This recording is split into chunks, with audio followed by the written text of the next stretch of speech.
Quotes from Reverend William Bacon Stevens. From the Kindle, Deep Christian Quotes and Bible Verses. First quote. The purer the object of the heart's ambition, the purer becomes the heart that seeks it. Hence the importance of holy aims, of exercising oneself unto godliness. Second quote.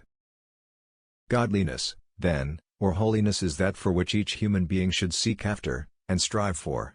In its purity it outranks all human aims, for it alone is perfectly holy. Third quote. But you may say this holiness, or godliness, is not attainable. It is not, to the full extent of the original which you are told to copy, because there are two elements in God's holiness which can never exist in man, so long as he tabernacles in the flesh, the complete absence of sin, and the full perfection of every virtue. Not so with man. He is ever a victim of sin, and never presents a complete assemblage of virtues. Some one or more virtues are always lacking, even in the most perfect human characters. Some one or more virtues are always out of proportion, or imperfectly developed, so that the circle is not complete in all its parts, nor harmonious in all its operations. And so man can never be like God. Fourth quote. The cultivation of this holiness will enable a man to overcome the world.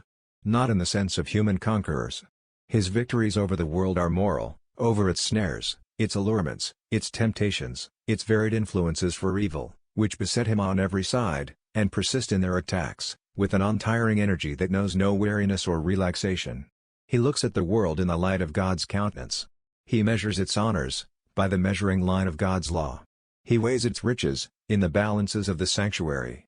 He surveys it, not as seen in the garish lights and false reflectors, which the prince of this world sets up in order to attract and deceive, but in the calm clear survey of a mind, filled with high and holy thoughts, conscious of its future glory, and knowing that the world and all that is therein, will soon be burned up in the final conflagration. Fifth quote. Moral powers, like the muscles of the body, are developed by exercise. The law of physical growth and strength, is exercise. The law of spiritual growth and strength, is spiritual exercises, doing with our might what our hands find to do, laboring with all diligence, to make our calling and election sure. Working while it is day, and giving our bodies to be living sacrifices, holy, acceptable unto God. Sixth quote. The very contemplation of the attributes of God, makes sin appear exceeding sinful. Because it throws the pure light of God's holiness into the sin-filled chambers of the heart, and reveals their horrors and their shame. While the attempt to imitate these excellencies, strengthens every moral sense, gives tone and vigor to each putting forth of spiritual power, and makes the once weak and puny soul that sunk down, before each trial, rise up and fight manfully in a strength not its own. And thus win victories, where hitherto it had found only defeats. This gives a man a godly character, and eventually crowns him with godliness. Seventh quote. It is practical, because the things in which we are to exercise ourselves unto godliness, are all around our daily life.